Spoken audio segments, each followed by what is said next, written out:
Leo si leo. Assalamu alaikum. Asanteni sana. This is Wajir County. And this is Kenya. This is what we meant when we said we would leave no one behind. The great people of Wajir County, distinguished leaders, ladies and gentlemen, today we make history. For the first time in 63 years of self-rule and national celebration, Madaraka Day is being hosted here in Wajir, in the heart of northern Kenya. This is not a mere ceremonial gesture. It is a national declaration. It is a moment of affirmation that Madaraka, our freedom, our dignity, our self-determination was never meant for some Kenyans and not for others. It was never meant for some regions and withheld from others. Madaraka belonged, still belongs, and will forever belong equally to every single Kenyan. Fellow citizens, on Madaraka Day in 1963, our freedom fighters did something consequential. They secured the transfer of political authority from colonial hands into African hands and into Kenyan hands. But self-rule was never simply about changing who holds power. It was about beginning the long but necessary journey of building a nation worthy of the sacrifices that secured its freedom.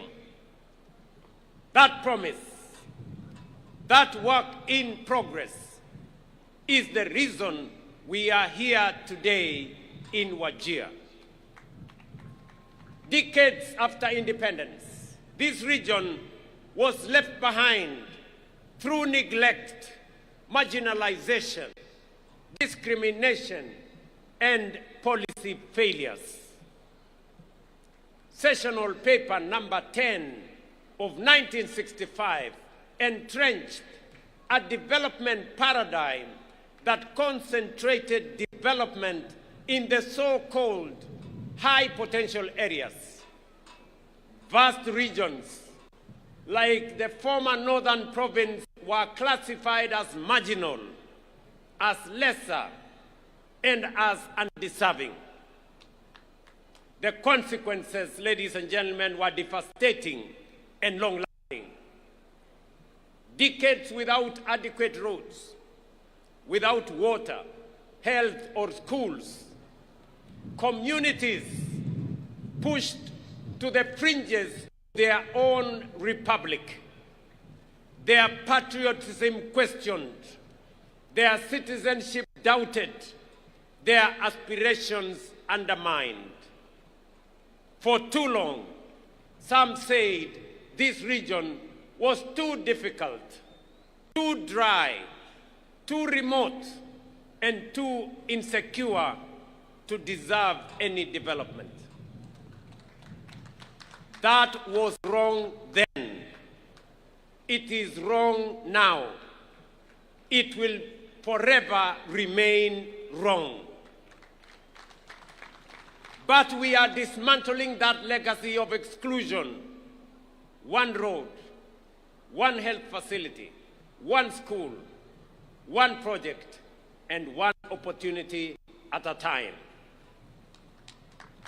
Fellow citizens, I want to tell you that on behalf of the people of Kenya, today as I stand here as president and leader of our great nation, to the people of Kenya, in northern Kenya, for this marginalization, I want to apologize on behalf of the nation of Kenya.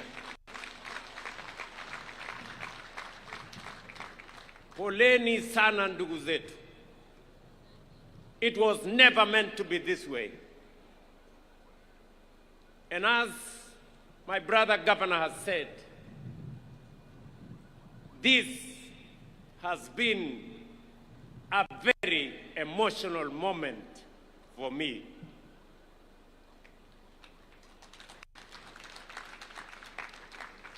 I want to tell you the story of Bakaja Ibrahim Osman. He was born here in Wajir, east of this county in the early 1960s. His parents were born here, but for years, every time Osman went to apply for identity card, the most basic document of citizenship, he was treated not as a Kenyan, but as a suspect, an illegal alien. Every time he was asked for extra documents, subjected to additional vetting, and sent from office to office, year after year. Osman was not alone. For more than 6 decades, this was the lived experience of hundreds of thousands of Kenyans in northern Kenya. Citizens were forced to prove they belong through a system built on suspicion, ethnic profiling, and bureaucratic humiliation. How could Osman and countless others like him be expected to pursue their dreams and build their future? The Constitution of Kenya says clearly, every Kenyan, regardless of their ethnicity, religion, or geography, deserves equal protection, equal dignity, and equal treatment under the law. That is why in February 2025, right here at Orahest grounds in Wajir town, I signed the Presidential Declaration on registration and issuance of IDs and birth certificates in northern Kenya and other counties, ending that system of discrimination. The results, ladies and gentlemen, are already being felt. Citizens like Abdirahman Ali Osman and Mariam Isaac Mohammed, both born in 2007 here in Wajir County, were among thousands of young Kenyans who turned 18 last year and walked away with their national identity cards.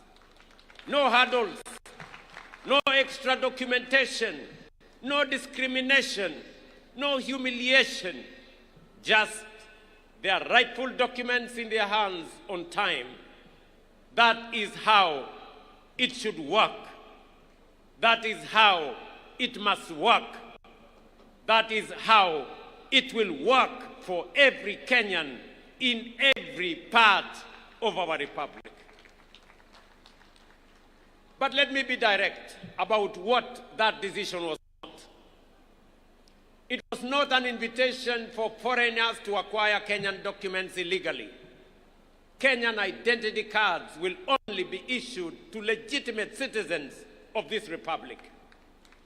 Our commitment to justice and inclusion goes hand in hand with our duty to protect the integrity of our national identity and the security of our country.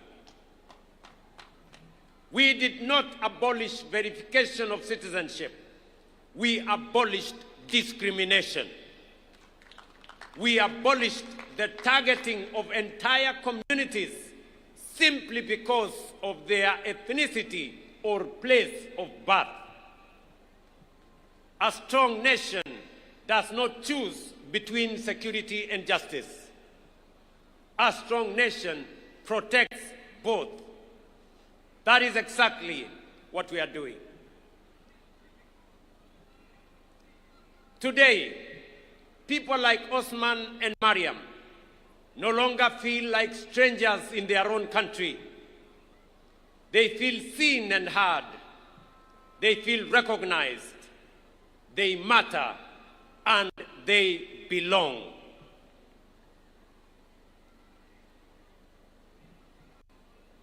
Ladies and gentlemen,